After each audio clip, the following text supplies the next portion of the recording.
สิ่งสองพระสิ่งสามช่างงามสม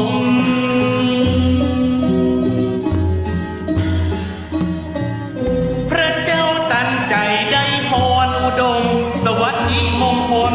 เลิศฟ้าบินป่า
สมัยก่อนนั้นเป็นป่าไม้เสือเหลืองประเดียวการบุง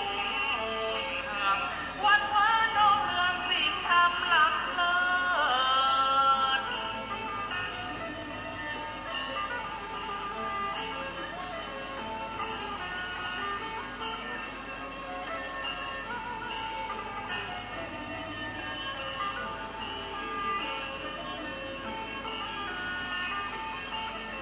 มีสารูปเจ้าพิมพ์ป่าพระสิงห์ล้านนาองค์พระเสริฐมาขอพรชัยบังเกิดสำริดสำเร็จสมหาธนา ศูนย์รวมจิตใจพี่น้องสักเกินแส่สองไว้สามาชมดอกเอืองสินผาอลังการตาทุกสิ่ง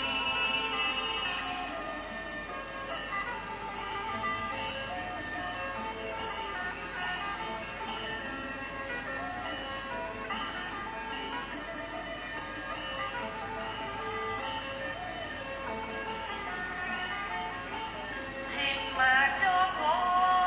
ตำนานเล่าเมื่อลูกหลานเป็นมิ่งม่อนมโนรางามยิ่งให้จวนแห่แก้วมาเมืองโบราณทหารพาตามเต้าแต่เก้าปู่ย่าตาเหลืองมีดองสามขานองเนืองบ้านเมืองมีสุขสายกว่า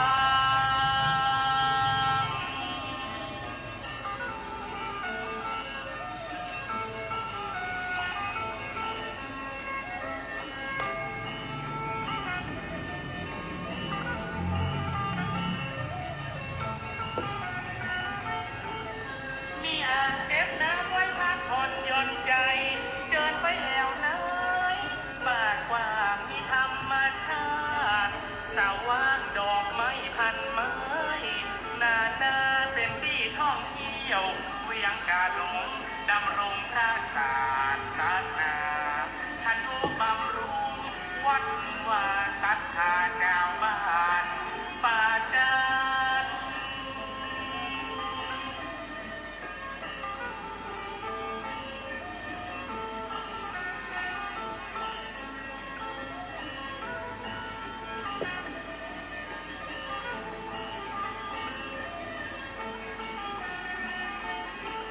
ชุม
การพระสิงโตและพระสิงตามองค์โบราณงดงามในล้านนาล้ำกาอวดเมืองอันเลื่องลือในความศักดิ์สิทธิ์พรเนรมิตได้สมดังใจสูตรรวมศรัทธาสาธุชนยิ่งใหญ่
ชเวดากองจำลองเอาไว้เป็นที่กราบไหว้ขอความสำเร็จสถานที่ตั้งปาจานโมเจ็ดสิทธิดวงฤทัยสมใจไฟอ่างเฮาห่วมกึศสกันร่ำสร้างกึดร่ำเป็นใจดีงามค่ะค่อยแยงพอมุมไหนถูกใจเรียบร้อยนามากราบไหว้ปูจาวัดดอนจันทร์เฮานี้เป็นแหล่งศึกษามีภูมิปัญญาพญาแต่กว้างเฮามีของดีเอาไว้วัดอ้างเพื่อเป็นแนวทางเรียนรู้ให้นาผสมทุกคนต่างรู้หมู่ป่าหมู่บ้านงัวควายเป็ดไก่สับปะหมากพวงหลวงลายตีศาสตร์ทยายยังบ่หมดเสียงวันศุกร์มาตอนก็บ่ายนาเกรียงก็เอานักเรียนเด็กมาเรียนรู้หนึ่งเข่าเป่าไฟสอนเขาเฮ้อโหเนี่ยกินเข้าหนึ่งอย่างใดผู้ปกครองทราบโหก็น่าภูมิใจออกโรงเรียนไปจากมดแล้วเจ้าชุมชนคุณธรรมของเบียงป่าเป่าเต้าที่หมู่เฮาได้โหจึงผู้นำตาการเรียนรู้ทำให้หมู่บ้านเจริญคนต่างถิ่นโฮเปิ้นก่อสักเสริญนำความเจริญมาสู่หมู่บ้านสร้างความเจริญไว้หลายด้านแต่และนายเฮยพอยอหัตถาวันทากรับน้อมต่างดวงดอกซ่อมมาทุกบุภาตัวข้าหม่อนน้อยกราบไหว้ทวนสาไตรรัตนาสามดวงเก้าเงาไหว้เจ้าสังฆะครูบาอาจารย์ต้นกองวัดงามสั่งสอนม่อนค่าสั่งสอนม่อนค่าขอนอบน้อมในคุณพระรัตนตรัยอันมีคุณพระพุทธคุณพระธรรมคุณพระสงฆ์คุณรัตนแก้วเจ้าทั้งสามประการอันเป็นสรณะเป็นที่เพื่อแก่พุทธศาสนิกชนพุทธบริษัททั้งหลายขอยอมือ10 นิ้วถวายความเคารพโนบนอบไหว้สายกมือวันตาครูบาอาจารย์เจ้าพระมหาเถระครูบาสังฆพระสังฆาธิการพระสงฆ์ทุกรูปทุกตนเพื่อนสหธรรมิกทุกรูปขอเจริญธรรมเจริญปรธรรมสวดีมายังศรัทธาญาติโยมสาธุชนพุทธศาสนิกชนทุกท่านในโอกาสลำดาต่อจากนี้ก็จะได้นำทุกท่านเข้าสู่รายการธรรมะของต่างสถานีวิทยุกระจายเสียงแม่ขจารโมเดิร์นเรดิโอ FM 94.50 เมกะเฮิรตซ์ทดลองประกอบกิจการในประเภทกิจการทางธุรกิจออกอากาศหน้าอาคารเลขที่103หมู่ที่6บ้านสันมนาตำบลเมจิดีอำเภอเวียงป่าเป้าจังหวัดเชียงรายลิงก์สัญญาณไปยัง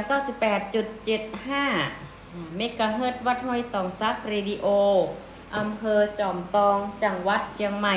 และในเครือข่ายของขื่นสีขาวเพื่อชาวประชา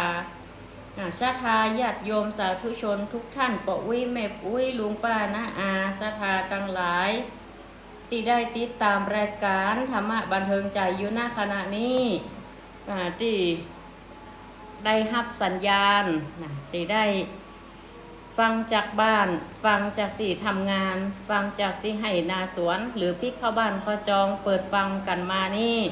อาตมาภาพก็ขออนุโมทนาทุกท่านและขอเจริญพรอีกครั้งหนึ่งในรายการธรรมะบันเทิงใจในตอนเย็นจัดโดยตนตัวอาตมาภาพพระครูประหลัดณัฐพงศ์ทิตอุทัศสิริเจ้าวาดวัดดอนจันทร์ตำบลเวียงกาหลงอำเภอเวียงป่าเป้าจังหวัดเชียงรายรายการธรรมะบันเทิงใจทุกๆวันจันทร์และวันอังคารวันนี้ก็เป็นในช่วงของรายการการแสดงพระธรรมเทศนาพื้นเมืองแบบล้านนาโดยอาตมาภาพและก็สามเณรจะได้มาร่วมเทศนาตัวเองวันนี้ก็จะมีอยู่2คู่เพลงขันเนื่องจากว่าวันนี้ก็ตั้งครอบครัวของแม่จันตราศรีวิชัยเปิ้นแม่จันศรีวิชัยนั้นเปิ้นขอเมตตาเนาะขอนุโมทนาธรรมมาลัยโพธิกรรมเนาะเพื่อเป็นธรรมอุทิศแล้วก็สามเณรก็จะได้ทำเรื่องต่อหรือชื่อว่าเจี้ยเตรียมตามกองเจี้ยเตรียมตามกองนั้นจะเป็นจะได้ภูกที่3สามเณรก็จะได้มาฮัดมาเศรัทธาญาติโยมได้สดับรับฟังก็ทำเรื่องมาลัยโพธิโลกก็ถือว่าเป็นธรรมที่คติความรู้ในเรื่องของบาปบุญคุณโทษและผลแห่งกรรมที่เราได้ทำได้สร้างที่ผลบุญทั้งบาปว่าจะมีความแตกต่างกันจะได้เป็นธรรมที่เป็นอมตะธรรมเลยก็ว่าได้ของเป็นวรรณกรรมเป็นธรรมที่ ปื้นเมืองเฮาเนี่ยเป็นอมตะเลยเนาะอาจจะพบทุกๆงานนะส่วนมากก็จะเป็นการอุทิศการหรือว่าในโอกาสต่างๆทางนั้นทางนี้ก็เป็นคติสอนใจศรัทธาการฟังธรรมประจำกัดการประจำกัดเวลาสถานที่เฮาฟังเพื่อให้ได้ความรู้คติธรรมแล้วนำไปเตือนจิตเตือนใจของเฮาให้ตั้งอยู่ในกุศลธรรมกุศลจิตเจตนาก่อนอื่นนั้นอาตมาภาพก็ขออนุโมทนาญาติโยมทุกท่านที่ได้ติดตามรับฟังอยู่ณขณะนี้ตอนนี้ก็จะเปิดสายหน้าไมค์สนทนาสักหนึ่งสายว่าตอนนี้สัญญาณปกติก็สัญญาณมาหรือจะได้ก็จะได้สอบถามไทยกับญาติโยมชาทา0963458026ทดสอบสัญญาณณตอนนี้สัญญาณไปถึงหรือยังเนาะหรือว่าจะได้สัญญาณดังการถ่ายทอดจากวัดดอนจันทร์ตำบลเวียงกาหลงอำเภอเวียงป่าเป้าจังหวัดเชียงรายพร้อมกันนั่นก็ไลฟ์สดไปตาม Facebook ทิตาวัฒนศิริพิขุและเพจรายการธรรมะบันเทิงใจญาติโยมศรัทธาก็ติดตามกันได้เพราะลุงป้าน้าอาเฮาอยู่ตังใดก็สามารถที่จะรับฟังกันได้ตอนนี้จะขอเสียงจากแม่ไลเนาะตอนนี้สัญญาณมาหรือยังเอาสัญญาณยังบอกมาแต่แม่แต่เดี๋ยวจะได้แจ้งตามสถานีเนอะโยมแม่เนอะขอได้หนูได้หนูได้สัญญาณหายแต่โยมแม่แต่เดี๋ยวลองตั้งเชียงใหม่พอแล้วเนาะตั้งเชียงใหม่มีสัญญาณมาหรือยังเนาะเดี๋ยวรอสักกรรมเนอะไม่ไรเนอะถ้ามาแล้วโทรกลับด่วนนะอนุโมทนาโดยศรัทธาผู้คนติดตามรับฟังในขณะเดียวกันนั้นก็จะขอฝากประชาสัมพันธ์งานบุญของวัดดอนจันทร์ตำบลเวียงกาหลงอำเภอเวียงป่าเป้าจังหวัดเชียงรายขอเชิญร่วม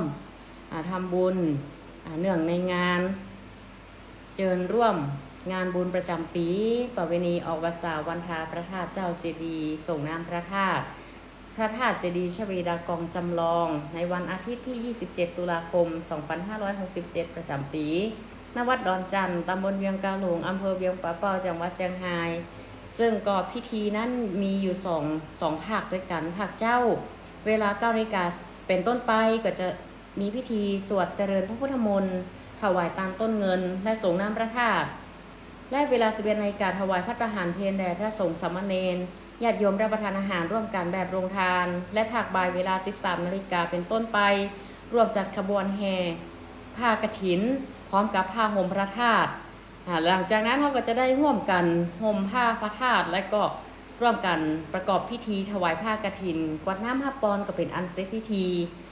ซึ่งกำหนดการอาจจะ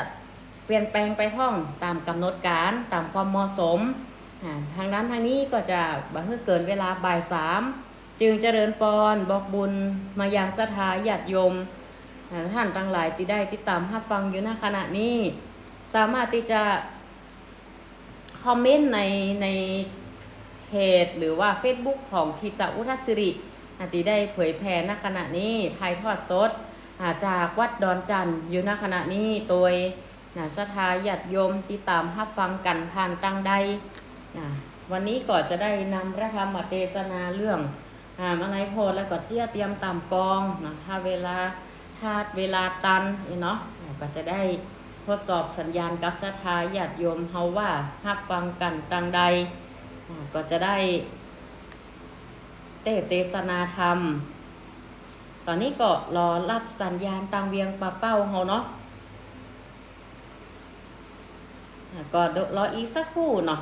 รออีกสักครู่เนาะญาติโยมก็บรรยายทำกันไปก่อนอันว่าพระมาลัยเนี่ยเปิ่นไปโพธิ์ซัดหรอกเลยเป็นที่มาของมาลัยโพธิ์โลกหมายถึงโพธิ์โลกทั้ง3นั่นแหละเอาข่าวสารจากต่างทุกขติภูมิและก็สุขติภูมิมาแจ้งมาบอกมาเก่าให้แก่มนุษย์ทั้งหลายยังโลกมนุษย์เฮาเมื่อได้รู้บาปถึงบาปบุญคุณโทษผลของการกระทำด้วยกุศลก็ดีอกุศลก็ดีก็แสดงซัดแตกต่างกันไปต่างๆนานาก็จะได้เทศนาธรรมเพื่อศรัทธาญาติโยมได้สดับรับฟังตอนนี้ก็ได้แจ้งทางสถานีว่าตอนนี้รอรับสัญญาณ รอรับสัญญาณอยู่ก็อีกสักครู่เนาะศรัทธาญาติโยมอันทำเรื่องมาลัยโพธิ์นี่ก็เป็นวรรณกรรมหรือการรจนาธรรมของพระเถระสมัยตะก่อนนั้นเปิ่นก็นำมาสอนมาอบรม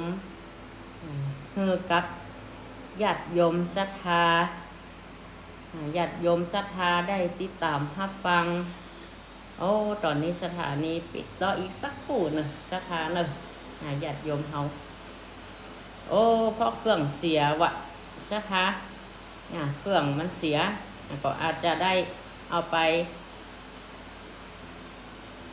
อาจจะได้ยกยอดไปเตะก็ตอนนี้ก็คงจะเตะผ่านไลฟ์สดทาง Facebook ศรัทธาที่ติดตามตัง98.75 เมกะเฮิรตซ์วัดห้วยตองซักหรือตังอันนี้ก็โทรมากันได้เนอะตังไลฟ์สด096 345 8026เดี๋ยวก็จะได้แจ้งสามเณรใหม่เพื่อมาเตะทำเจียเตรียมตามกองนะทำมาไลฟ์โพดก็คงจะยกยอดเอาไปเตะในชั่วโมงต่อไปเนาะก่อนจะได้แจ้งตามสถานีแล้วก็สถานีที่ตามรับฟังนี้เดี๋ยวสักครู่ก็จะได้ฟังทำเรื่องแจ้เตรียมตามกองผูกที่3การต่อผูกที่3วันนี้จะต่อแล้วนะเป็นข่าวคติธรรมคำสอนถ้าพูดถึงเรื่องของแจ้เตรียมตามกองนี่คุ้นๆว่าจะเคยเตะไปครั้งหนึ่งแต่นี่เป็นการฝึกหัดสามเณรแล้วก็อาตมาภาพก็ได้เตรียมทำไว้หลายอย่างนะเตรียมทำไว้หลายโยกหลายเรื่องโยกกำลังไปพอมาไปคัดไปอย่างมาเอาทำตีมีข้อคิดกติธรรมดีๆมาให้กับญาติโยมศรัทธาทั้งหลายก็จะได้เตะหลังจากจบทำเรื่องเจียเตรียมตามกองของสามเณรตีสามเณรได้เตะก็จะได้รับฟังกันก็ซึ่งมีหลายผูกด้วยกันเนอะญาติโยมศรัทธาก่อนอื่นก็ขอฝากประชาสัมพันธ์บัดนี้ลืมกันเนอะงานวัดดอนจันทร์ขอเชิญชวนศรัทธาหากว่าท่านใดมีจิตเจตนาจะร่วมถวายตามต้นกฐินด้วยกันก็ยินดีเนอะเตรียมต้นมาจากบ้านหรือว่ามาร่วมบุญร่วมกุศลกันได้ตามเจตนาของศรัทธาจะเอาต้นมาแปลงต้นมาจากบ้านจากจองมาร่วมกันแห่พร้อมกับขบวนแห่ผ้าห่มพระธาตุขบวนผ้าแห่ผ้ากฐินเขาก็จะตั้งขบวนพร้อมเดียวกันเขาแห่ขบวนเซตเขาห่มผ้าพระธาตุเสร็จแล้วอันนี้เป็นพิธีช่วงบ่ายเนอะเสร็จแล้วเขาก็จะเข้าวิหารก็จะถวายผ้ากฐินต่อสามเณรมาแล้วอนุโมทนาโยมแม่อุไรวันสันติการติดตามผ่านตังไลฟ์สดทาง Facebook นะโยมแม่เนาะมาร่วมงานกันเนอะวันที่27 ตุลาซึ่งตรงกับวันอาทิตย์ที่เขาเลือกก็เพราะว่าวันอาทิตย์เป็นวันหยุดราชการตัวเป็นวันหยุดหลายๆตีหลายๆต่างตัวก็ต้องขอสุมาภัยซึ่งสถานีเครื่องคัดข้องเนาะเครื่องเสียกำลังซ่อมอยู่อีน่ะก็คงจะรออีกสักวัน2 วันก็คงจะเป็นปกติถ้าญาติโยมติดตามรับฟังผ่านตังใดสามารถโทรศัพท์จะเอิ้นกันมาได้0963458026ตอนนี้ลองฟังเห็นสักสาย2 สายจะมีก็หากว่ายังบ่มีใครโทรศัพท์เข้ามาก็จะเทศนาธรรมไปเลยเพราะว่าญาติโยมตีฟังตังไลฟ์สดก็มีกันอยู่นะหรือว่าติดตามฟังตังท้ายชั่วโมงหรือติดตามย้อนหลังกันได้ตามปกติสถาติเพจรายการธรรมะบันเทิงใจและเพจFacebook ทิตะวุฒศิริภิกขุช่อง YouTube ก็มีเหมือนกันก็ทิตะวุฒศิริภิกขุเช่นเดียวกันศรัทธาญาติโยมที่จะฟังย้อนหลังเพื่อลูกเพื่อหลานไปติด Google พิมพ์ว่ารายการธรรมะบันเทิงใจก็จะขึ้นเพียบสามเณรที่จะมาเทศก็คือสามเณรศิริราชหลวงโปธาวันนี้ก็จะได้มาแสดงธรรมเรื่องเจียเตรียมตามกองเจียเตรียมตามกองศรัทธาโปรดศรัทธาญาติโยมได้ข้อคิดคติธรรมนำไปพิจารณา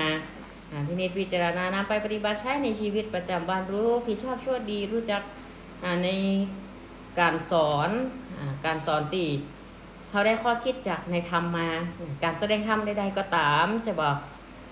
บ่ได้ตีจะไปล่วงเกินหรือว่าไปพาดพิงบุคคลใดบุคคลหนึ่งเพราะการแสดงธรรมเป็นการนำคำสอนข้อคิดของพระสัมมาสัมพุทธเจ้าก็ดีของพระเถระที่เปิดรจนามาก็ดีครูบาอาจารย์ที่เปิดได้วรรณกรรม เข้าเครือ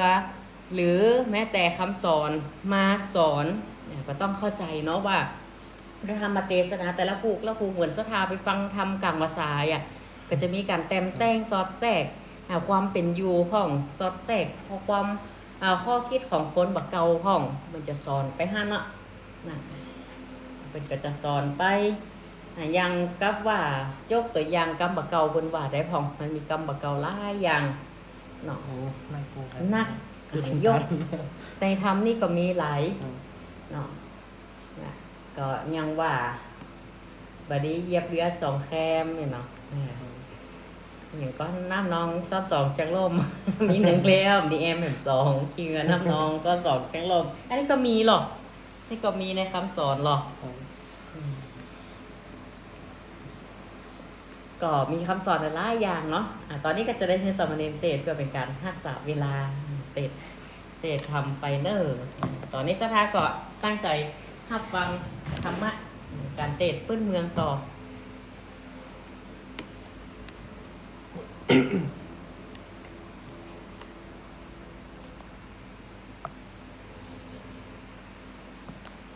เอาเลย นะโม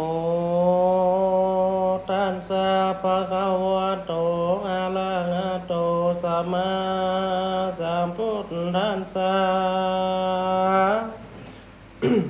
สาธุโอรุลาสาโพลิสัตทั้งหลายเจียคำสอน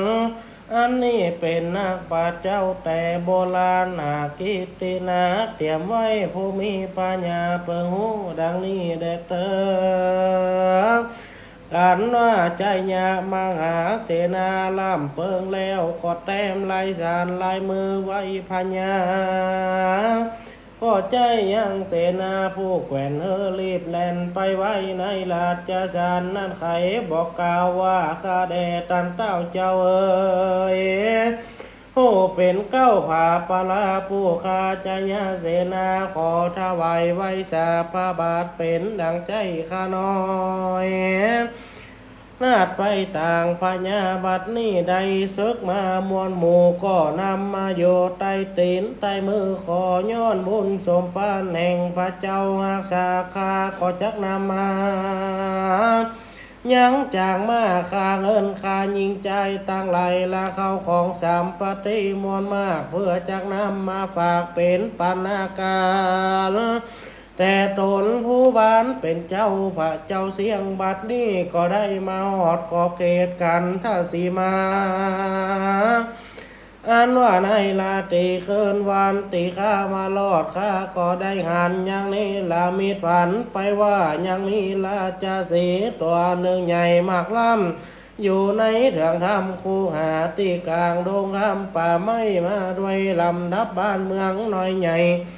ทั้งหลายแล้วก็มาหอดยังสาระหลวงลูกหนึ่งมีสีแจงเสมอกัน มีตาลาเปียงงามน้ำสายเย็นปูนดีกินดีอาบมากนักไหลก็จักลงไปเศร้ายังสาระลูกนั่นก็หานสายยางห้อยตีนหมาจิงจอกลอยเก่าห้อยเก่าห้อยใหม่ดูแล้วก็หากเมื่อนานเป็นสถานที่อยู่แห่งมาตัวถอยก็ล่ำเปิงใจว่าตัวกูนี่นาเป็นราชสีตัวงานมีฤทธิ์มากกว่าสั้นตั้งหลายพ่อมีหูไก่ผาเสดเหตุนั้นบอกควรจักลงไปกินเกือกน้ำปุ่มเปลือกอันเป็นสากหมาตัวถอย แล้วมันก่อนนี้ไปสู่ยังติโยแห่งตนตีเก่าคือในวันสุวรรณคูหาคามนานาดงตันก็เข้าสะดงตื่นจากกำฟันก็มีนางหัวป้องสยองคนลูกไปกูเส้นปูนนี่สะพึงกูมากนักแลดูลาปัญญาเจ้าเอ่ยอันว่านิมิตฝันนี่เล่าจักเป็นพยางอันตรายจักเป็นโทษกุนแก่ข้าเป็นคุณแก่ข้าสันใดขอจงได้จากใครบอกกล่าวเฮ้อโบข้าใดหูข่าวตาไม่แดดเตอกันว่าพญา เจ้าอ่านไล่สารเมียนจอดก็หัวสะปานว่าเสนากูโพนี่จบฉลาดและมีเตจ้าองค์อาจหาขอไปด้วยพญาเตจากาคมมากนักแลตัวโกงนี่ปล่อยไปว่าก็ตามบ่จอพินจากยอบกองทามการว่ามันกระทำเจ็ดกาก็จักมาปองค่าตัวกูดังลำเพิงดูนี่เล่ากูควรจักหลบเราล้มเล่าเอาใจมันอยากเฮเสนาผู้นี้ได้เกียรติกาเตึงหวานปัญญาลำเพิงใจสั่นนั่นแล้วก็รีบแต้มยางราชสารตอบคำไปว่าดูลาเสนาผู้ฉลาดอันว่านิมิตฝันแห่งเสนาหากมีมาแต่เล่าอันว่าราชสีป่าเศร้าตัวใหญ่อันเตียวไตดงดำสุวรรณางกูหาข้ามกว้างใหญ่มันก็ได้เตียวไตมาสุราชธานีก็หันสละน้ำใส่ดีใหญ่กว้างก็บ่มีเจ้าอยู่สร้างอาศัยก็เต้ามีใจใครกินและอาบเพื่อใดสลับไก่ยาซ้ำหันห้อยมาปักพ้อยได้ล่ามเปิงคือถอยว่าบ่ควรจากอาบก็รีบถอยหนีไปแล้วแลอันว่าสละแก้วเย็นใสนั้นเล่าจงเป็นของเจ้าเก้าผู้พันยาวิใจหวันสล่างสังกาจงฟ้าภาลาโยธามวลโมปิ้งปอกมาโซราชตานีตามสวัสดีเดเตอว่าอันหันแลกันใจยะเสนาอ่านไลสารเมียนแล้วก็มีใจพองแผ้วเจบานพ่อป้าบริวารมวลโมพ่อคืนมาสู่ปลายามนั่นมีแห่งตนใจยะเสนาก็ออกไปงับตอนเงาเกือคำซ่อนไว้มาสำแดง กล่าวหัวตนได้หู้จูปาการนั่นแลกันตกวลูลุงเจ้ามาหลอดกันใจยะเสนาผู้นั้นก็เอาเกือบคำผู้นั้นคืนยองหัวตนเปื่องเป็นมงคลนั้นเล่าก็ป้าโยธาหนุ่มเทามวลหมูปิ้งปอกไปสู่ราชธานีเอาเข้าขอเงินคำมีหลายหลากต่างจางมากหากใหญ่ๆตั้งดาบสาลีกันใจและกับคำไปวางไว้ตำถวายพญาเจ้าแล้วก็บอกเล่าว่าข้าแด่มหาราชเจ้าอันได้ข้าไปจำลาศึกนั้นนะบัดนี้ข้าศึกกอดตกอยู่ใต้ตีนใต้มือนับเสียงแล้วก็นำมายังจ้างแก้วงางอนมาจ้างมาแก้วเงินคำตังอาคาโจมและกระคำตังคายิงคาใจน้อมนามาตาไวพญาเจ้าดังเครื่องเต้าห้าประการก็มีแล้วว่าอันทางเมื่อนั้นพญาก็ลำเพิงใจว่าใจยะมหาเสนาของกูผู้นี้หากฉลาดจบทองหูยังกองอันให้และดีแต่โสดกูนี่หากมีโตดอันลายมันยังมีอุบายอันจอบพากอบด้วยกองดีบอกเฮือตนกูใดครั้งขี่และเขินอายบอกเฮือกูใดสิหายแต่เล่ากันว่าพญาเจ้าลำเพิงสันนี้แล้วก็เอาแหวนแก้วและเงินคำจางว่ากับตั้งเครื่องอ้างอลังการมันจองห่อเฮือนให้นากามมาเขประเทศมากนักเป็นรางวัลเฮือยังตนใจยะมหาเสนาผู้นั้นก็มีแลมหาเสนาก็ถ้าหลับอำลาพญาเจ้าคืนสู่ยังตีโยงแหน่งตนนั่นแหละงานนี่นาปัญหาแก้ปัญหาหากเก่าเพียบเตรียมไว้ผู้มีปัญญาเปิงหูตามนี่แดเตอยังมีคุณตาขุดคาตาสองคนปอลูกตุกอยากไล่อนาถาก็ตะวางหากินด้วยอันไปงับจางมากอันไปงับจ้างมาเลี้ยงชีวิตตนก็เป็นอันตกยากลำบากแต่แล้วก็มาลำเปิงใจว่าโกนี่นายังพอมีแห้งอยู่กวนจะไปตัดไม่แห้งมาแต่งไปลัวไข่จักดีแต่นอว่าอันกันว่ามันไปลำเปิงใจ ใจตนสันนี้แล้วก็กล่าวแก่ลูกแก้วใจเดียวว่าดูแลลูกหักเอ่ยอันว่าตัวพ่อนี่นะหากกินจ้างก็มาลำบากมากนักผู้กูพ่อก็ใครเมื่อตัดไม่แห้งอันมีตามป่าได้เงาผ่าเป็นลัวไข่ก็ตะว่าบ่มีขวานแล้ว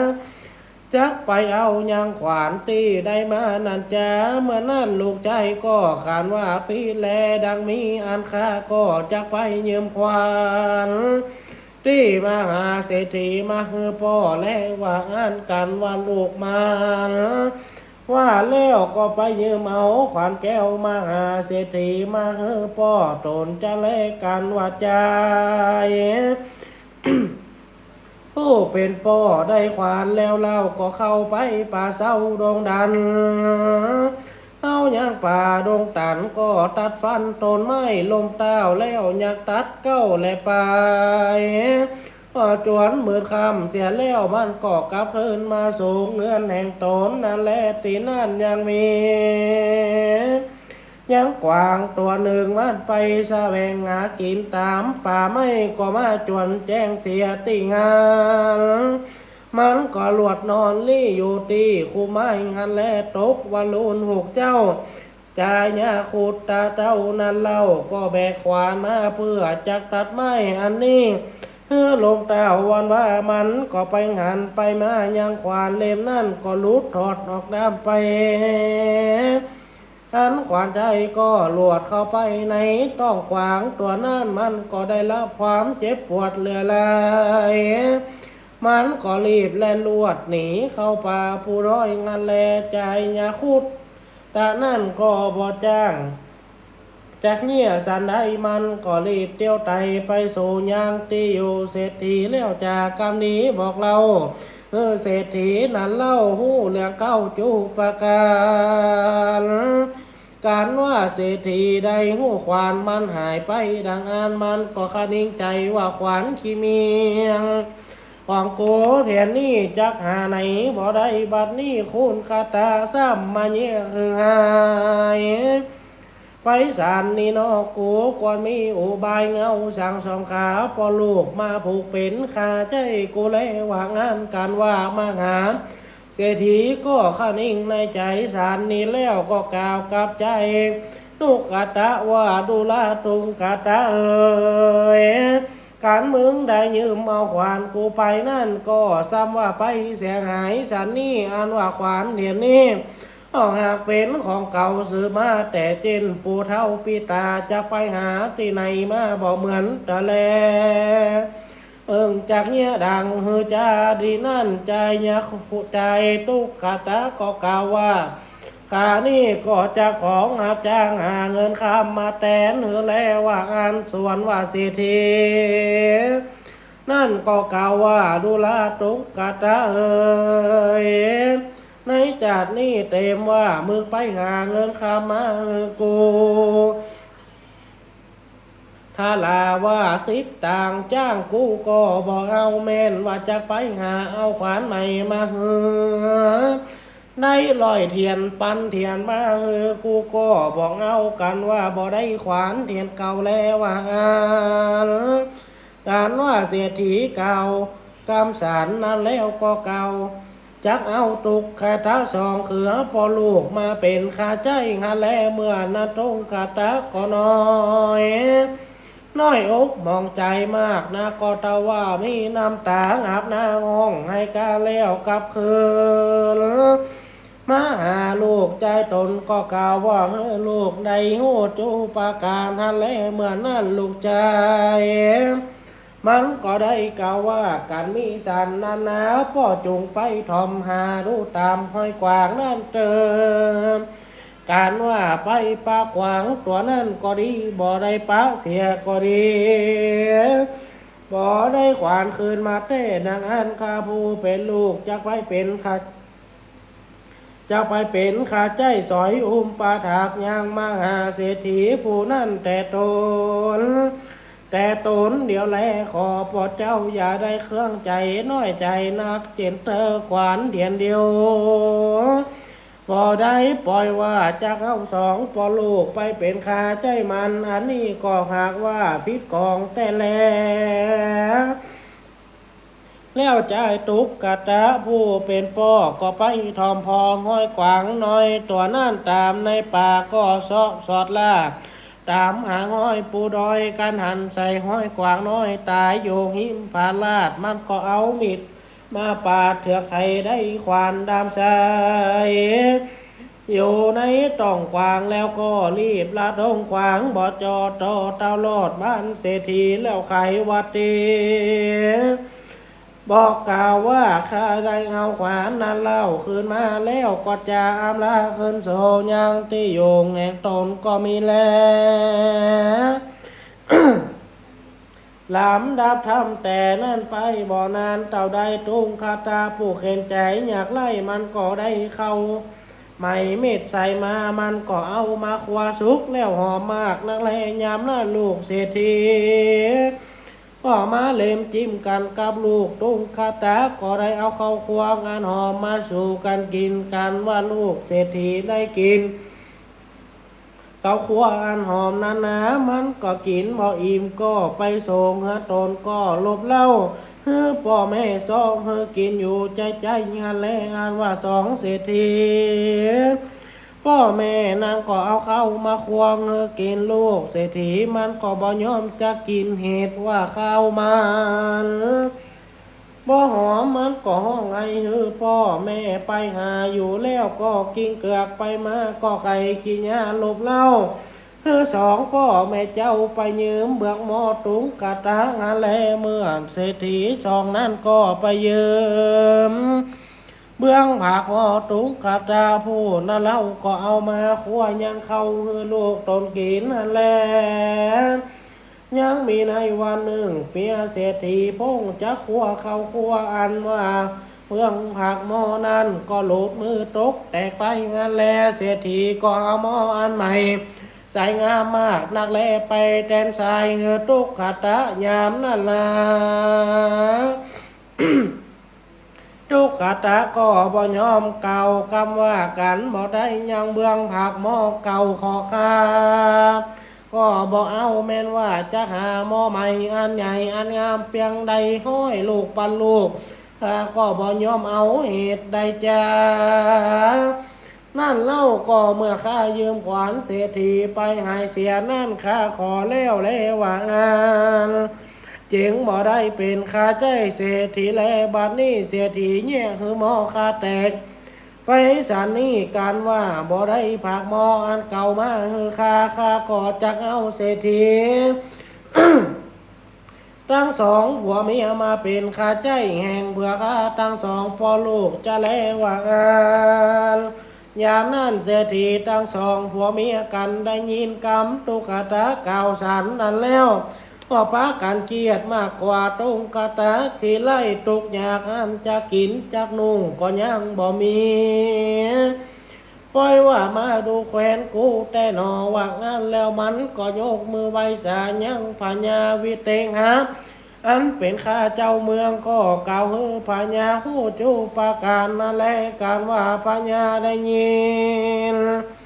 กรรมอันเศรษฐีมากล่าวฉันนั่นก็มาลำเปิงใจว่าเป็นเศรษฐเป็นสารได้แต่หนอบ้านเมืองกูนี่เกิดใหญ่มาพอเท่าปุณีกรรมอย่างนี้บอกเคยได้ยิน ไผมากล่าวแต่แลกรรมขืนเจอว่าตรงคาตะนั้นไผก็ฮู้ว่าเป็นคนทุกข์ยากเข็นใจงั้นซ้ำปล่อยว่าจะเศรษฐีสองผัวเมียมาเป็นขาใจมันนั่นแหละผิดและถูกสารได้ตีนั่นก็บอกฮู้ได้กันว่าพญาลำเปิงใจสารนี้แล้วก็เรียกเอาคุณเสนาอามาตย์ผู้จ้างพิจารณาตัดกรรมาพร้อมกันดังอันแล้วพญาก็กล่าวว่าตรงกาตะผู้นี้นะมันเป็นคนขี้ไล่ปล่อยว่าจะเศรษฐีทั้งสองหัวเมียไปเป็นข้าใจมันจะแลว่างานนั้นกรรมอย่างนี้บ่ล่างจากว่าปล่อยหาเศรษฐี บ่ล้างจากห้อนองค์งอนใจสั่งหรือเจ้าว่างานเธอดูแลคุณเสนาและอามาตย์ทั้งหลาย การว่าเงาจากตัดกรรมบ่แม่นบ่จอบตามกองตรงคาตะก็บ่ว่าสั่งสักอันแกงเฮาได้แล้วอันว่ามันบ่มีสั่งจักมาเสียงเศรษฐีเหตุได้ว่าข้าเอาเข้าของเงินคำสามปฏิมันบ่มีสั่งนั่นแลกันแต่ว่าธรรมดาจะหิตโบราณมีกะไว้ไปหน้าบ้านเมืองจักเป็นโกลาหลข้าเขื่อนวินาจักสิบหายเหตุว่า คนยิงใจบ่อยู่ตามกองนี้บ่มีสิทำกับตัวกับใจกระทำอันใดบ่จอบกันแต่ด้วยหังสาขอบเขตพระนาสีมาอันใดถือว่าจันทคตินั่นแหละ ผลก็บอดีคมเหงเต็กเต่งผู้น้อยคือได้ตุกตามก้อยเครื่องขี่กำโบราณมี ว่าก้อยตามความงามความมีก้อยไตบอกกวนเล็งนะผู้น้อยผู้ใหญ่คนใดลางตีเป็นโตดก็เป็นโตดลางดีเป็นกุลก็เป็นจริงนี้บ้านเมืองจริงจักสุขีตัวนาโมไฟฟ้าได้ยินใจแล้วพญาก็เรียกเอาตรงคาตะมาก็ไต่ถาม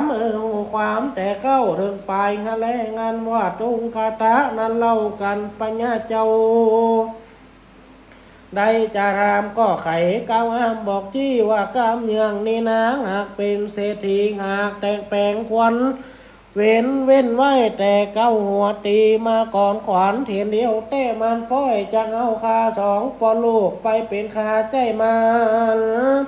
มันบอกกุมกล้าแห่งโคแลตุงคาตากาวสารนี่เลี้ยวตนปัญญาแก้วก็ว่างานนี้เป็นเศรษฐีผู้หลวงล่ำยำกองโบราณแล้วว่างานแล้วก็กล่าวแถมว่าการจักเอาเวรมาเป็นการ นั่นแล้วก่อนเศรษฐีเข้าไปเป็นข้าใจตุงคาตะแต่แลการว่าบอกกวนเป็นด่างอันเตือดและสันได้กวนจากเศรษฐีไปแปลงบ้านเฮือนลูกทั้งสองข้านี่แล้วเป็นหัวเมียกันได้เศรษฐีได้ปันยังเข้าของตั้งเงินท้องให้นะกามมาเขตตรงคาตาและเศรษฐีไปมาขึ้นล่องเป็นดังพี่น้องเดียวกันการว่าพญาโตนตัดกรรมสั่งนี่แล้วดังอันยามนั้นเตว่าดังอันหักษาอยู่สเวทได้ชัดได้ยินพญาตัดกรรมอันจอบประกอบด้วยกองดีก็พายเข้าตอกดอกไม้ติมปูจาก็มีแล้วพญาก็อาจจะญาบอกกล่าวเจ้าเมืองได้หูข่าวว่าต่อนี้ไปนาจุ๋มไผว่าเจ้าเมืองตั้งหลายไผอยากเอาหมอดินมาขัวเขาเอาหมอตองนั่นเล่าจริงจากนี้เหตุนั้นเจ้าเมืองตั้งหลายจริงขัวเขาด้วยหมอตองเหตุว่ามันบอกแหงแตกจัดตีนั่นนาถ้าลาบต่อเต้าเทิงการละวัดนี่แหละนะเนติตังขีญาสังวันนาวิเศษจางงเหตุเจียเตรียมตามของผูกทวนสามแล้วก็เป็นห้องก่อนแลบก็บังคมสมเลศสาเดช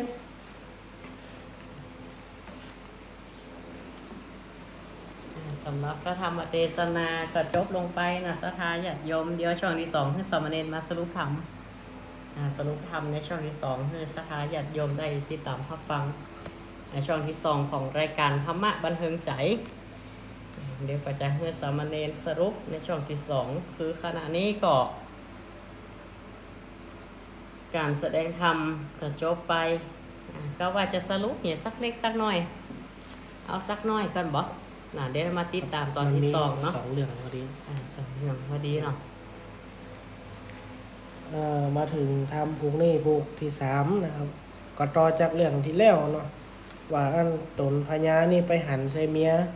เสนา ก็ใครได้ก็ใจกลอุบายต่างๆเสนาก็พูดก็แต่งจดหมายมาว่าไปหันใส่เสือนี่นะเสือล่ะหรือว่าราชสีห์ตัวหนึ่งนี่เนาะอยู่ในป่านะครับอยู่ในถ้ำเป็นกำฝันนี่นะทรงทางจดหมายมือพญาว่าเสือตัวเนี้ยจักเตียวไปหันยังสระน้ำนะครับสีแจงน้ำใสเนาะมีดอกบัวก็จะลงไปเล่นไปหันใส่ห้อยตีนหมาก็เลยเขานี่เป็นจัดเจือเป็นถึงเสือนะจะลงไปอาบน้ำนองเดียวกันกับหมามันจะว่าเปิงนี่นะก็เลยปีกยังบ้านถูกเก่าไปแหงนะเพราะนั้นพญาก็ฮู้เนาะว่าเสนานี่ฮู้ตามอุบายตัวไล่นะครับติดจากใครได้เมียของเสนานั่นก็กึดไปกึดมาเป็นว่าเฮาที่เป็นคนพิษนะไปใครได้ใครมีนะใครพิษลูกพิษเมียเปิ่นนะครับไปหาเมียเป็นงามไม่ได้หรอก ตนพญากับกำนันก็กึดใจได้นะครับก็ทรงหลัดจะสารกลับไปทรงหลัดจะสารกำดีปิกไปก็บอกคือเสนาเนี่ยขนเอาจ้างมาเขาของเงินค้ำตีหบไล่หนาเข้ามาในวังเตอะเห็นนะครับกำนันกับปั่นเข้าของเงินค้ำเฮือไปจะหนักจะไหลนะครับ แล้วนี่ก็เป็นเจี้ยเพิ่นว่าเจี้ยกำแก้กำนะครับต่างคนต่างก็แก้ปัญหาด้วยทั้งที่ว่ามันคือพิษแต่กันนี่นะมันคือคนหนึ่งไอ้นะครับแก้ปัญหาด้วยแค่สองคนนี่เนาะผมบอกคือคนหลวงไหลได้หู้ก็ เดี๋ยวปิ๊กมา มันครับทำมีสองเรื่องนะครับ แฮมเรื่องในเขาสรุปตอน แห่ สอง เรื่องเรียกสรุปตอนสอง ก็สองเณรก็ได้สรุปไปเจีย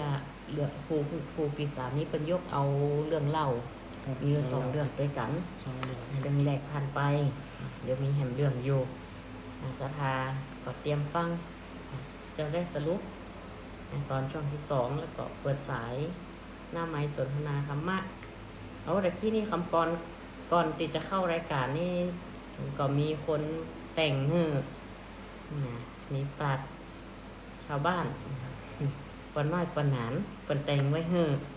แต่งก่อนประจันตะกี้นะประจันวัดดอนจันทร์กี้นะอาตมาปรับปรุงเห็นน้อย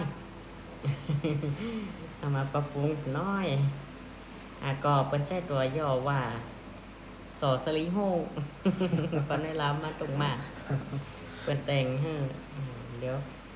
ถ้าเอาตีเปิดแต่งเรียกมาเหล่ามันยังได้มันไปเปิ้งนี่แหละต้องเปิดมาเหล่าเอง จะนี่กว่าจะได้อาหารรสกว่า เดี๋ยวถ้าผมปั๊บเดี๋ยวว่าโอ้ว่าดีเข้าถูกเก่าหมด มันจะได้งูแนบแบบก็มีการปรับอย่างน้อยๆปรับเล็กน้อยนะเกี่ยวกับดึงเอาจุดเด่นเอกลักษณ์อัตลักษณ์ของชุมชนเนาะของวัดการพัฒนาในด้านต่างๆแล้วก็บัดนี้ลืมศรัทธาญาติโยมก็แม่ป้าหลวงป้าน้าวันที่27 ตุลามาร่วมกันเชิญร่วมงานบุญประจำปีประเวณีออกพรรษาวันพาพระเจดีย์งานประเพณีส่งน้ำพระธาตุเจดีย์ชเวดากองจำลองวัดดอนจันทร์ตำบลเวียงกาหลงอำเภอเวียงป่าเป้าจังหวัดเชียงรายวันอาทิตย์ที่27 ตุลาคม 2567 ที่จะมาถึงซึ่งงานบุญนี้มีด้วยกันโย3 งานด้วยกันภายใน1 วันก็แบ่งเป็น2 ภาคเจ้าก็จะเป็นการสวดเจริญพระพุทธมนต์โดยพระสงฆ์พระเถระมหาเถระ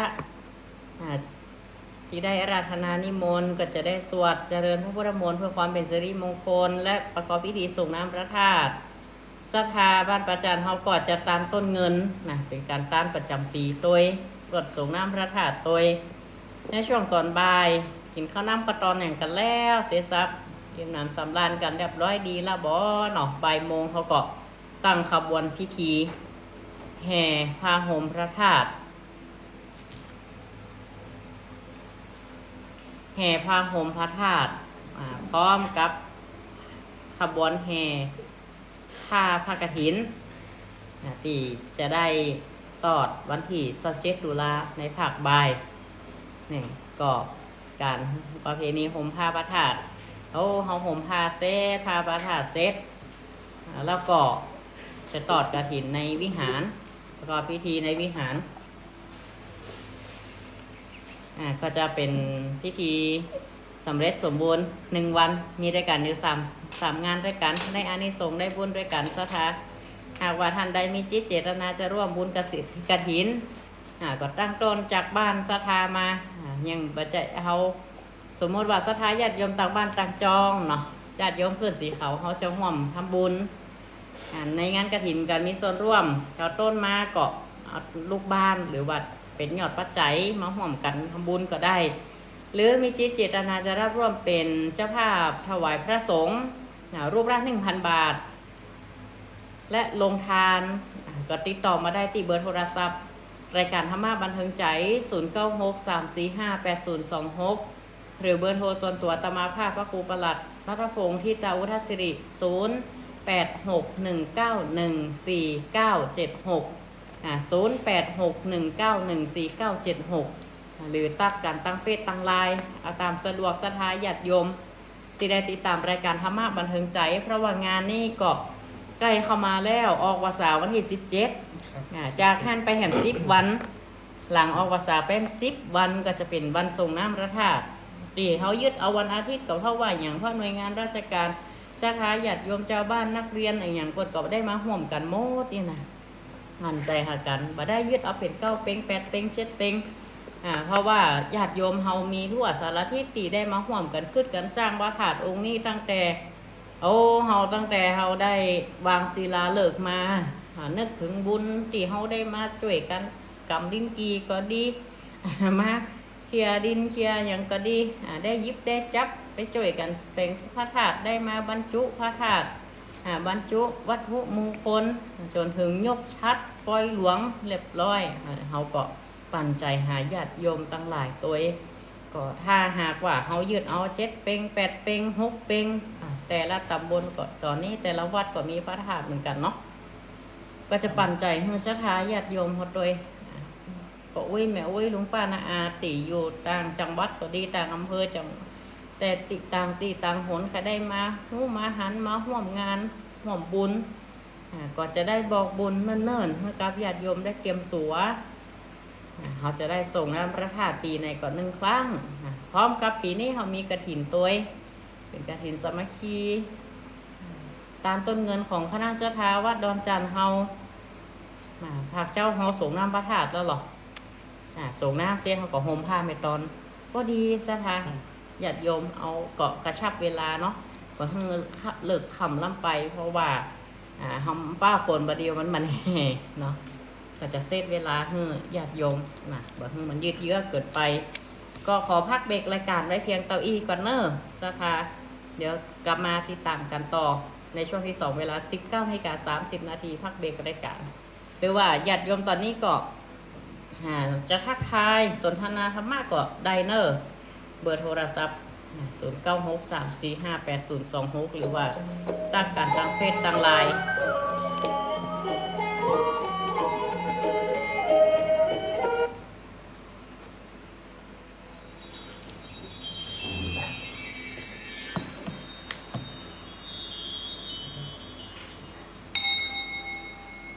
วัดดอนจันทร์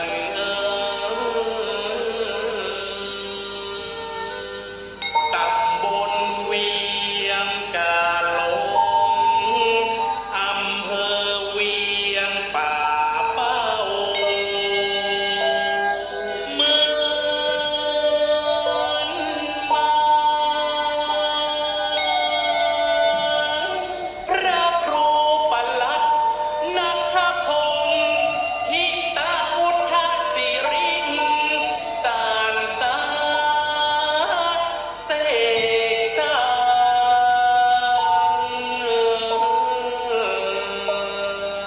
พระเจ้าตั้งใจ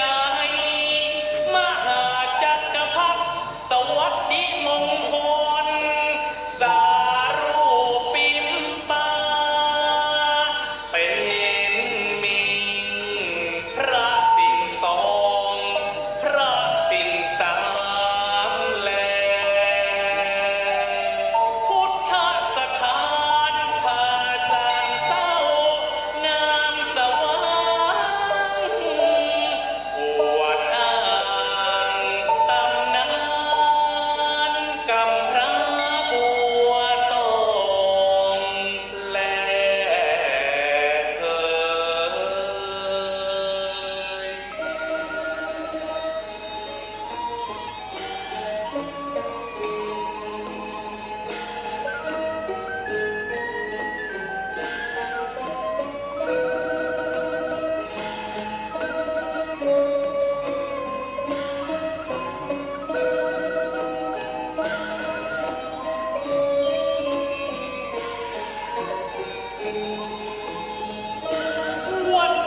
ข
สมัยก่อนนั้นเป็นป่าไม้เสือเหลืองประเดียวการฝูงหุงเหืองวัดว่าน้องเมืองศีลธรรมล้ำเลิ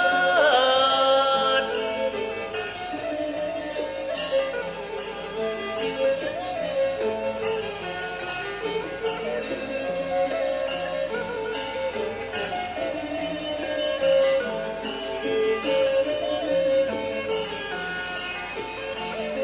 มีสารูปเจ้า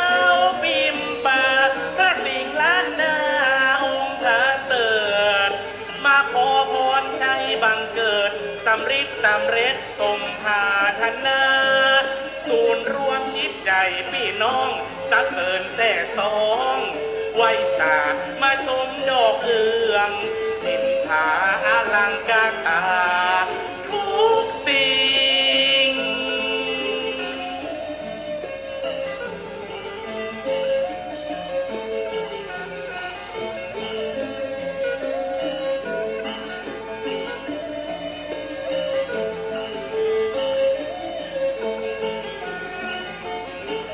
พินมาจอกโอตำนานเล่าเพื่อลูกหลานเป็นมิ่งม่อนมโนรา งามยิ่งให้จวนแห่แก้วมาเมืองโบราณสถานหาสามเตาแต่เก้าปู่ย่าตาเหลืองมีน้องสามขาน้องเนืองบ้านเมืองมีสุขสายกว่า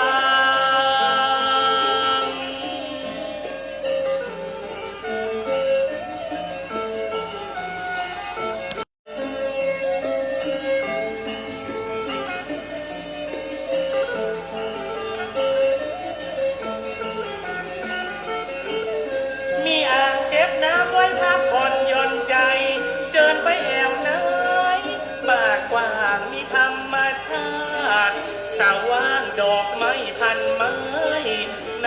าเป็นที่ท่องเที่ยวเวียงกาหลงดำรงพระศาสนาธนุบำรุงวัดวาศรัทธาเจ้าบ้านป่าจาน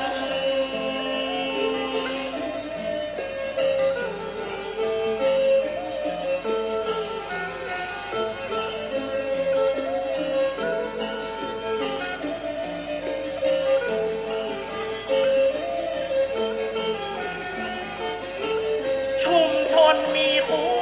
ณธรรมโน้มนำคำสอนตั้งมันเศรษฐกิจพอเพียงนั้นสืบสานและพัฒนางามประเพณีล้านนาสืบสานกันมางามตา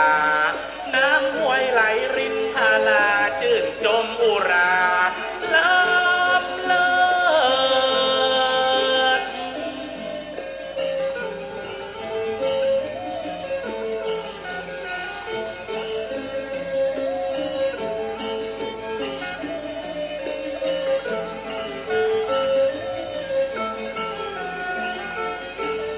พอเจิญมิตรแก้วตะหายคำทักศีลป้อนธรรมประเสริฐนวัดดอนจันทร์ล้ำเลิศเมื่อมาแอวเมืองเสียงไทยขอท่านอยู่ดีมีสุขสนุกสุขเถินนักหลายเจ้าบ้านป่าจันทร์ยิ่งใจตอนฮับต่างหลายมาแอว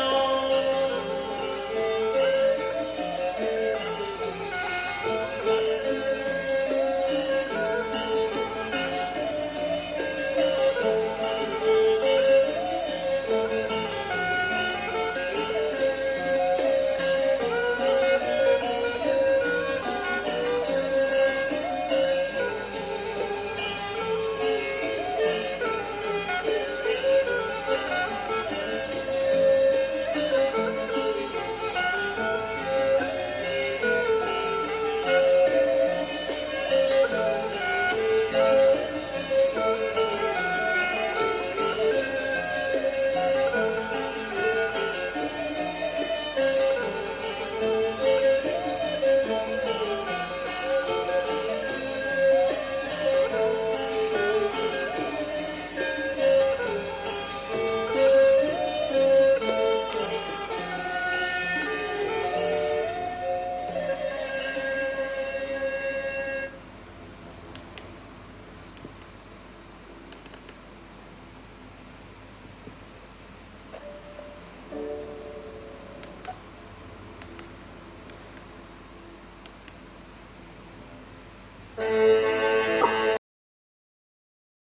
ชัชวา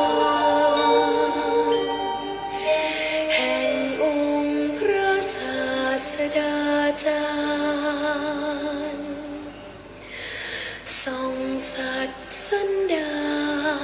นสว่างกระจ่างใจมนทำใดนับโดยมรรคผลเป็นแปดพึงยนต์และก้าวกับทั้งนรพานสมญาโลกอุดรพิสดารอันลึกโอฬารพิสุทธิ์พิเศษสุขใสอีกทำต้นทางคันไลนามขนานคานไขปฏิบัติปริยัติเป็นสองคือทางดำเนินดุจจะคลองให้ลวงลุกปองยังโลกอุดรโดยตรง ข้าขอโอนอ่อนอุตตมงค์นบธรรมจำนงด้วยจิตและกายวาจา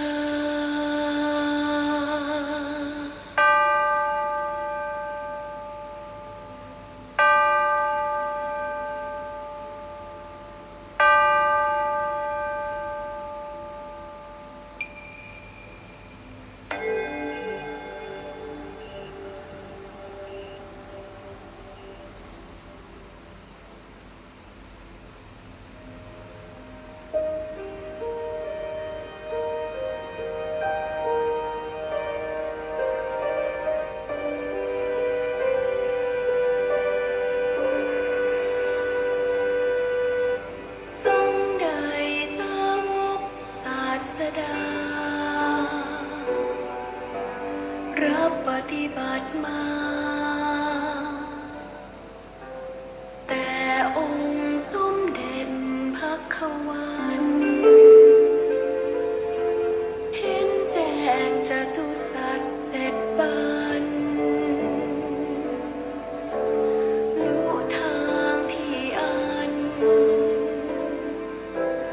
ระงับและดับทุกภัยโดยเสด็จพระผู้ตรัสไตรปัญญาผ่องใสสะอาด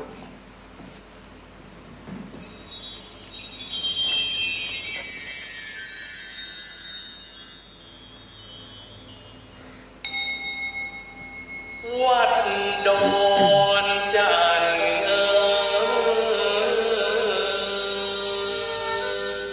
ตำบลเวียงกาหลงอำเภอเวียงป่าเป้าเหมือนมาพระครูประหลัด นัทพงศ์ทิตาพุทธศิรินสานสาเสกสาร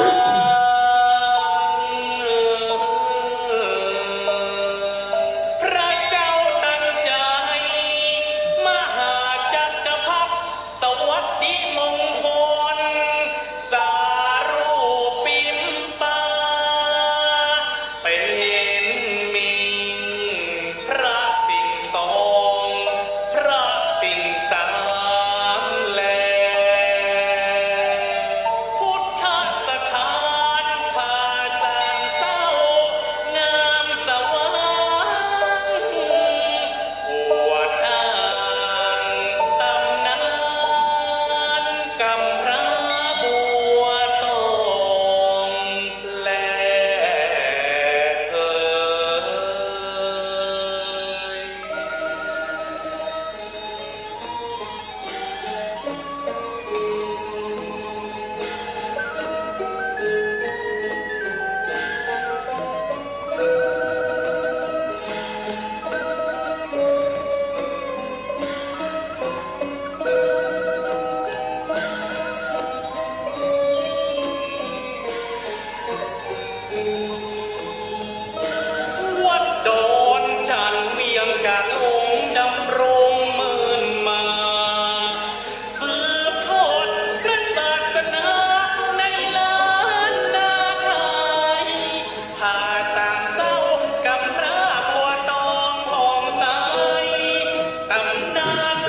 ดีจงมีแก่ศรัทธาญาติโยมสาธุชนพุทธศาสนิกชนทุกผู้ทุกท่านเจริญพรมายังปออุ้ยแม่อุ้ยลุงปานาอาศรัทธาญาติโยมสาธุชนท่านทั้งหลาย ในลำดับที่ในช่วงที่2ของรายการธรรมะบันเทิงใจซึ่งก็ได้เทศนาธรรมไปตั้งแต่ช่วงแรกในเรื่องของพระธรรมเทศนาพื้นเมืองเรื่องเชื่อเตรียมตามกองก็ได้สอดแทรกข้อคิดคติธรรมการใช้ชีวิตเป็นข้อคบคิดในการดำเนินชีวิตประจำวันเฮาถ้าเป็นไปอย่างบ่ประมาทอยู่อย่างมีสติในช่วงของรายการธรรมะบันเทิงใจในช่วงที่2นี้ก็ขอฝากประชาสัมพันธ์ขอเชิญชวนญาติโยมสาธุชนพุทธศาสนิกชนทุกท่านร่วมงานบุญส่งน้ำพระธาตุเจดีย์ชเวดากองจำลองประเพณีตาลต้นเงินและพิธีทอดกฐินณวัดดอนจันทร์ตำบลเวียงกาหลงอำเภอเวียงป่าเป้าจังหวัดเชียงรายในวันอาทิตย์ที่27ตุลาคม2567กำหนดการภาคเช้าเวลา 9 นาฬิกาเป็นต้นไปเจริญพระพุทธมนต์ถวายทานต้นเงินส่งน้ำพระธาตุเวลา 11 นาฬิกาถวายพระทหารเพลแด่พระสงฆ์สามเณรญาติโยมรับประทานอาหารร่วมกันแบบโรงทานภาคบ่ายเวลา 13 นาฬิกาเป็นต้นไปขบวนแห่กฐินและผ้าห่มพระธาตุและหลังจากนั้นก็จะได้ห่มผ้าพระธาตุเจดีย์เสร็จแล้วก็จะได้ร่วมกันประกอบพิธีถวายผ้ากฐินพร้อมกรวดน้ำรับพรเป็นอันเสร็จพิธีเชิญชวนสาธุชนทุกท่านร่วมงานบุญระหว่างในวันที่ 27 ตุลาคม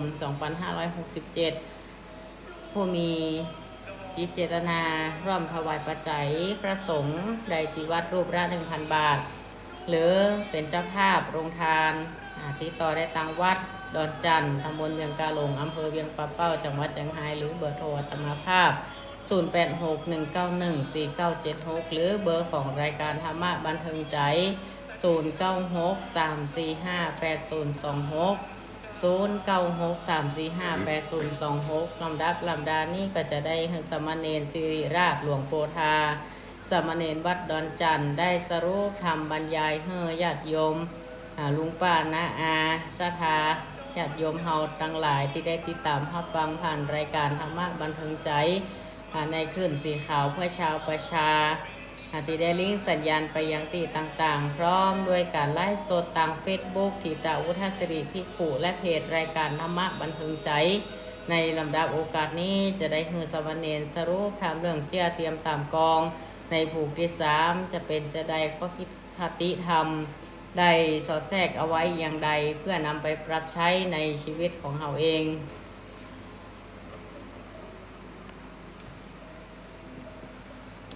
ลำดับพระธรรมเทศนาก็มาถึงเรื่องที่2ครับเนาะต่อจากเรื่องตะกี้เรื่องนี้มันก็ว่ามีชายตุ๊กตาอยู่2 คนประลูกมันมาทุกไล่อนาถาแม้แต่เสื้อผ้านี่ยังจะบ่มีใส่ก็ป้อก็รับจ้างไปก็มาเกิดใจว่าถ้าเกิดวันหนึ่งมันบ่ไหวแล้วรับจ้างก็ใจบาใจแห้งก็เกิดใจได้ก็มาบอกลูกใจว่าปอกให้สูนี่เอาไปยืมขวานของเศรษฐีเนาะเศรษฐีคนหนึ่งอยู่บ้านใกล้เคียงกันไปยืมขวานมาพอเตี่ยไปตัดเอาไม้ในป่าตัดเอาไม้แห้งมาแปลงหลัวมาแปลงหลัวขาย มาคุมแปลงหลัวขายแล้วลูกชายก็ไปยืมขวานมาหาเศรษฐีก็ไปยืมมาก็วันแรกก็ไปตัดก็มีหยังนะครับตัดได้2 ต้น 3 ต้นพอดีว่าจะแบกปีกเอามาบ้านได้นะครับ งัวต่างก็มีก็เปิ้นเนาะจะไปได้เอามาได้กำน้อยก็ตกเมื่อคืนมาเนาะขวางก็ห้วยไปนอนที่ไหนครับเนาะมาหันใส่กองใบไม้นะครับตีใจตุ๊กตาตัดแล้วเพลไว้ข้างกันมันเข้าไปนอนอยู่ในหัน ถึงมาเจ้ามาใจลูกกระตาเขามาตัดไม่แล้วก็นั่นอย่าขวานรุดมือก็ว่าอย่างไรหู้เนาะปิวใส่ต้องกวางเนาะก็หัวปิวใส่ยังไง ปิวเข้าตั้งปากก็ว่าปิวเข้าตั้งต้องนี่เนาะกวางก็สะดุ้งก็หล่นไปหายเซฟใจลูกกระตาก็หล่นตัวกับบ่อิดหล่นตัวกับตัน จากนั้นก็ปีกบ้านมาบอกปอว่าอันขวานนี่รุดเขาต้องกวางไอ้นะตัวเองก็มาตัน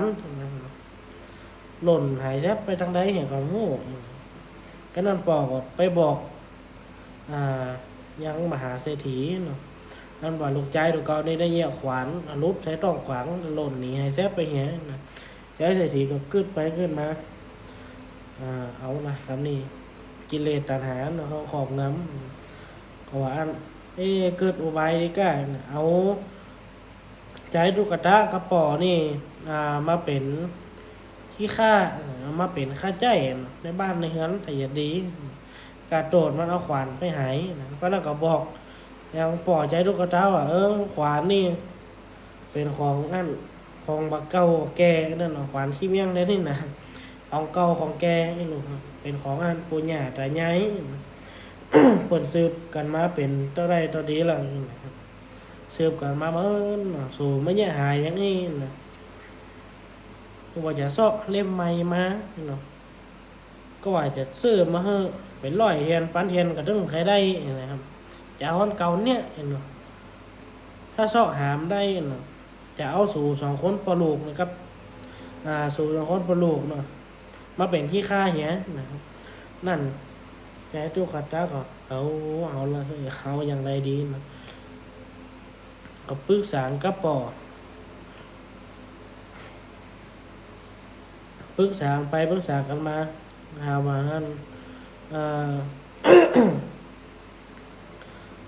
ก็ปอกให้ใจตู้ขัดตานี่ไปตัวเอานะไปตัวพอก็แยกทางกันไปสองคนนะครับบอกว่าไปปะกวางนี่ตายยุ่งเริ่มหานะครับเนาะก็ไปพาเอาต้องนะพาเอาจากในต้องไปอย่ารู้เขาตั้งปลาก็ทางไหนเขาไปก็พาเอาขวานมาคืนเศรษฐีจนได้นะครับเนาะเพราะนั้นก็ได้เป็นที่ฆ่าอะไรนะครับไปซอกหามาจนได้นะทอมตัวห้อยกวางนะครับตัวห้อยเลือดห้อยตีนนะครับเนาะกำนันก็ มีอยู่วันหนึ่งนี่นะครับลูกเศรษฐีเราได้มาเล่นกับลูกของใจตุ๊กตาเนี่ยนะมาเล่นกันไปเล่นกันมากำลังก็เมียของป่อใจตุ๊กตาเนี่ยก็คือได้คั่วเข้าเนาะคั่วเข้าหม้อดินเนี่ยเอามาคั่วเข้ากินคั่วกระแบ่งกันกินถึงลูกของมหาเศรษฐีแล้วก็ลูกของใจตุ๊กตาแบ่งกันกินเสียกินเสี่ยงมันมีน้อยเดียวนะลูกมหาเศรษฐีก็ฮบไปฮบป่อไปฮบมหาเศรษฐีว่าลูกเคยกินข้าวคั่วกี้นั่นไงนะก็ป่อกับไปใจเศรษฐีก็คือเมียไปคั่วมาเฮือลูกนะครับกับไปคั่วอะไรก็ตึ้งเหมือนนะครับลูกของใจเศรษฐีก็ให้มันแบบเหมือนที่กินตะกี้นั่นเนาะครับก็ได้ นี่อย่างกำลังก็เมียของมหาเศรษฐีก็ยืมหม้อขางไปนะครับยืมหม้อขางว่าอันหม้อดินของใจหม้อขางยืมหม้อดินไปคั่วเฮอลูกกินเนาะพัดกันยืมกันไปกันมากำลังก็เสียตกแตกนะครับเรื่องก็ถึงพญาเจ้าเมืองเนาะไปฟ้องกันเพราะว่าอันใจตุ๊กตานี่จะเอาเศรษฐีสองผัวเมียนี่มาเป็นที่ฆ่าเนาะเปิดไหวเว้นนะ ไหวเว้นกันเนาะ ก็จะเอามหาเศรษฐีกับเมียนี่มาเป็นที่ฆ่าจนได้เขาฟ้องร้องกันถึงพญาเจ้าเมืองพญาเจ้าเมืองก็เอาแต่ข้าเกิดมาเป็นพญาเจ้าเมืองเมินมานานจนพ่อเฒ่าพ่อเถิบในย่ำเคยหันกับเตือนนี่คนตุกจะเอามหาเศรษฐีมาเป็นที่ฆ่าก็ไต่ถามกันไปมาเพราะว่าเรื่องมันเริ่มจากมุ้ยเทียนเดียวเนาะมุ้ยที่เริ่มเทียนเดียวเนี่ยที่ใจมหาเศรษฐีนี่ย้อมสวักย้อมวางนะครับเนาะ เกิดกิเลสตัณหาจะเอาสองปลูกนี่มาเป็นขี้ข้าก่อนนี่นะกำลังกับพญาเจ้าเมืองกับตัดสินว่าอันมหาเศรษฐีนี่พิษกองนะพิษทำนองกองทำนี่นะมุ้ยเทียนเดียวได้ยังอย่ามาบอกเอาเปิดมาเป็นขี้ข้าอยู่ก็ได้ตัดสินว่าคือเศรษฐีเนี่ยแบ่งทรัพย์สมบัติแบ่งตีนากรรมเขตประเทศกรรมเขตต่างๆนะแปลงบ้านแปลงเฮือนคืออยู่กันชั้นปีชั้นนอกนี่นะก้ามอันก็ถ้าบาดเนี้ยนะก็ย้อมเป็นขี้ข้าแหงนี่นะครับ หลังจากนั้นก็เทวดาก็จมในความพิจารณาของเจ้าพญานะครับเนาะก็เป็นถูกต้องไปตามทำนองกองธรรมครับพระธรรมเทศนาพวกนี้นะครับเนาะก็ได้จบลงเพียงเท่านี้แหละนะครับ ก็ได้ข้อคิดคติทำไปนาคเนาะคือสามารถเน้นได้แสดงธรรมเทศนาไปญาติโยมศรัทธาอยู่ตังใดกันจะสนทนาธรรมะในช่วงที่2กลางรายการธรรมะบันเทิงใจตอนนี้ก็โทรศัพท์เข้ามาได้เนอะ0963458026 ศรัทธาก็กดสนทนาธรรมกันได้เลยอนุโมทนากับญาติโยมศรัทธาติดตามต่างไลฟ์สด Facebook Facebook วันนี้ก็มีนะมีหลายท่านเหมือนกันก็มีแม่จันปางิ้วเนาะแม่จันบ้านปางิ้วแล้วก็โยมแม่ใส่ฝนจันกุณะโยมแม่อุไรวันสันติการม่านล่อง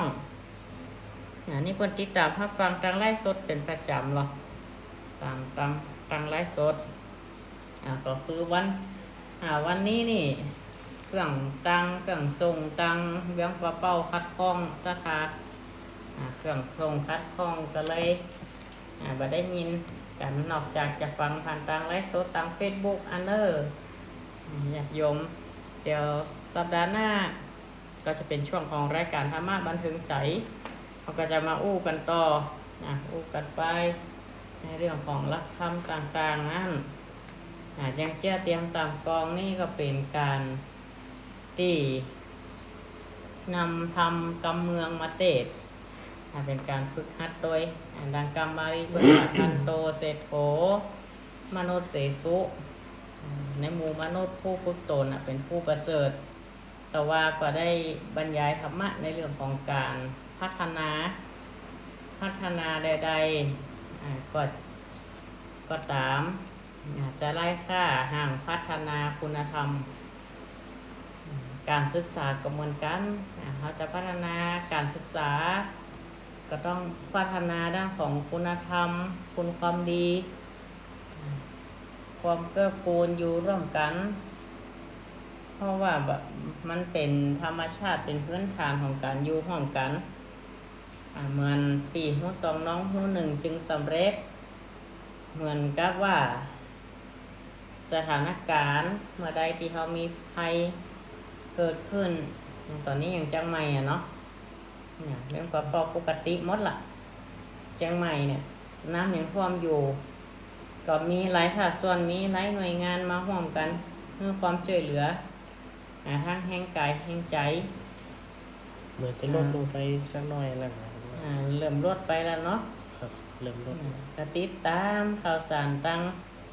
กรมอุตุนิยมวิทยาเนาะการแจ้งเตือนเรื่องฟ้าเรื่องฝนมรสุมต่างๆแต่เช้านี้ตังประจันเฮานั่นก็มีเหมยลงละเหมยเนาะหมอกเนาะอันเดียวกันนะเนาะเหมยหรือหมอกคนไทยห้องหมอกบ้านเฮาห้องเหมยถ้าเหมยถ้ามันจุ่มน้ำแจ่ๆเหมยครับเหมยครับหล่นโบบะนี่นะแต่เจ้านี่หมอกจุ่งแล้วหรอแต่เจ้านี่นะอาจจะเข้าหน้าหนาวแต่ละเข้าหน้าหนาวเริ่มหนาวมากเสื้อผ้าก็เตรียมเอาผ้าออกกากซักผ้าห่มเตรียมไว้บ่แน่นะปีนี้ให้หนาวขนาดโอ้โหน้ำก็ซ้ำนักเนี่ยปีนี้นะน้ำก็นักตัวดูสมบูรณ์ อุดมสมบูรณ์ไง ก็เป็นน้ำปีเพื่อนน่ะเนาะเมื่อเสียชื่อน้ำปีปีนี้ปีมะโรงหรอก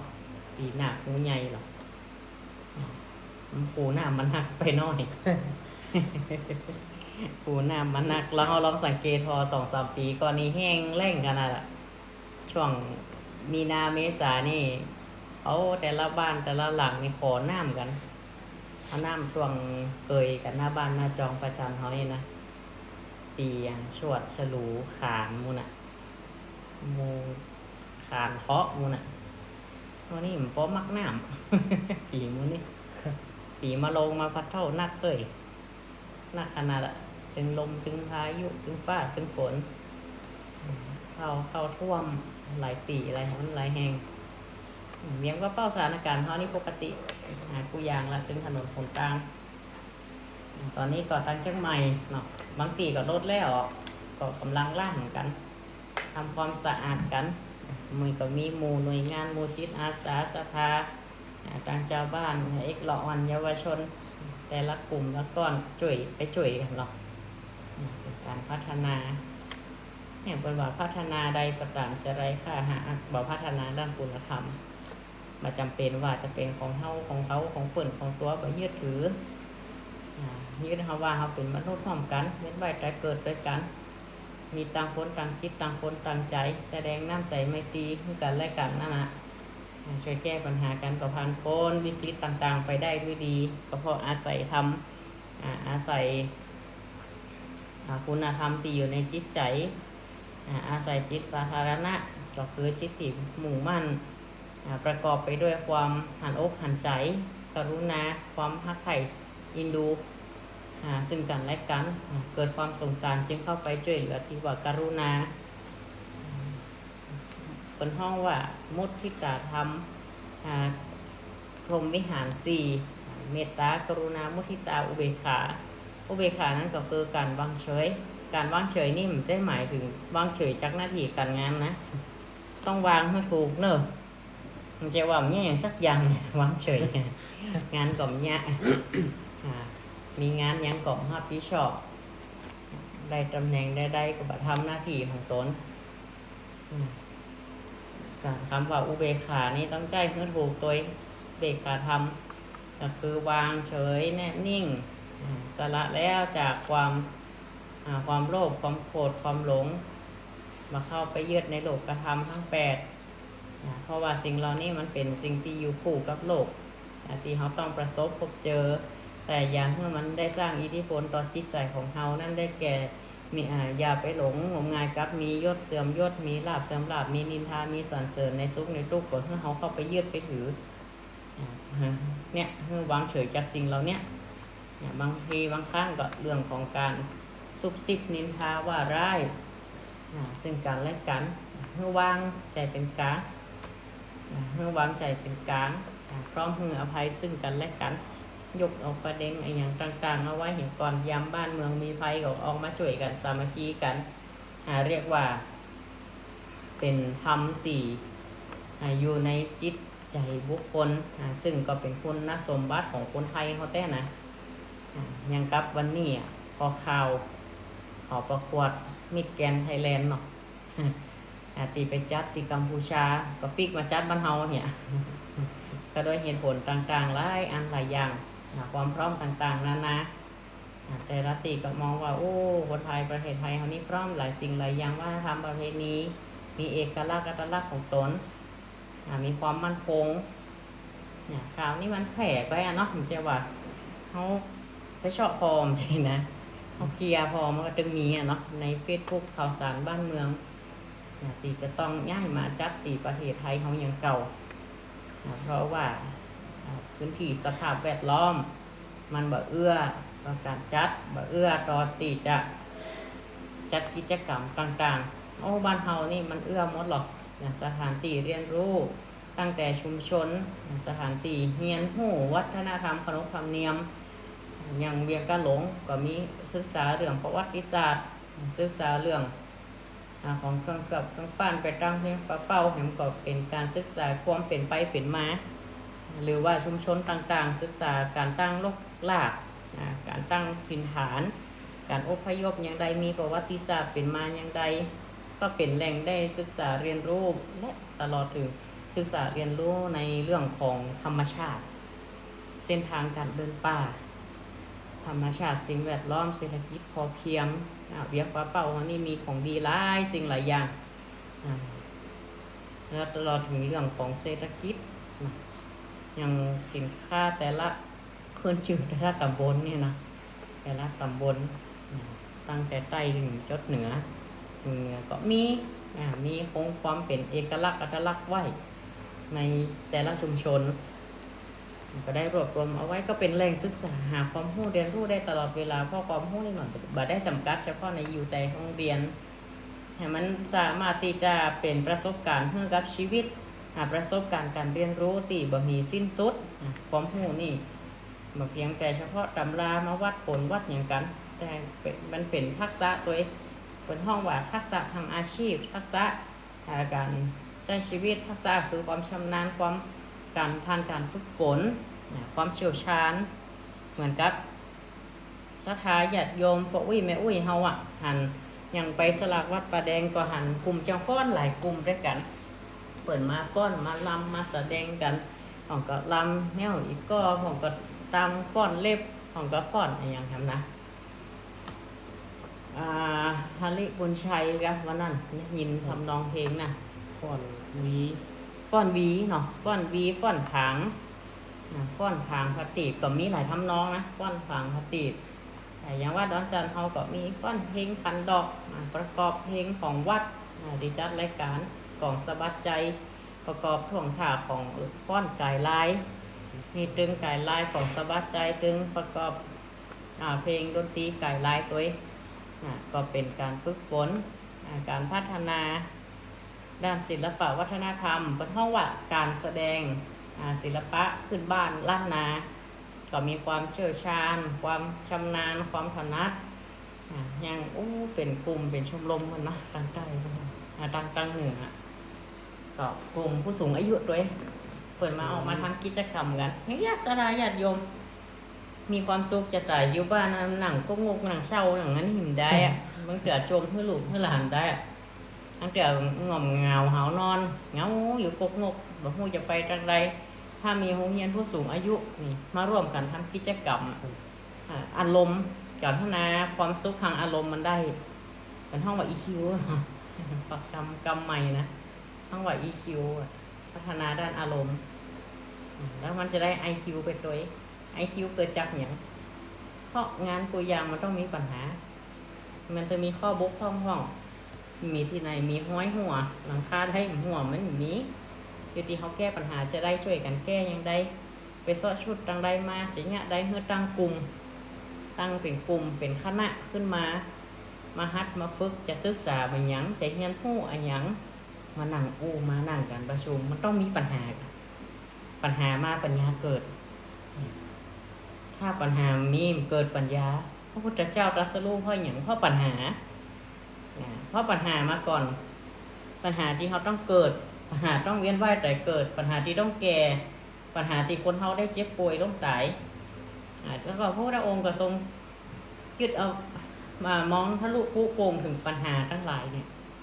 แล้วค้นหาสัจธรรมจนเจอแล้วมาเผยแผ่ที่ไหนบ่มีปัญหานี่เป็นไปบ่ได้เพราะปัญหานำปัญญาให้เกิดก็มาช่วยกันคิดกันสร้างกันทำกันก็กลุ่มลุมลาเป็นชมรมผู้สูงอายุเด่นได้นะตังเบียงเนาะของคณะของเทศบาลของเทศบาลเบียงเนาะเทศบาลเบียงเป็นเอากลุ่มผู้สูงอายุมาฟ้อนมาอย่างกันเพื่อเป็น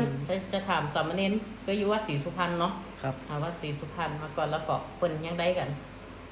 เป็นชุมชนมารวมกันเป็นโรงเรียนของเทศบาลน่าจะของขอบคุมเนาะขอบคุมแต่ละหมู่บ้านส่งตัวแทนมาห่วมกันมาอย่างกันตำบุญเป็นอย่างกันใครมีความถนัด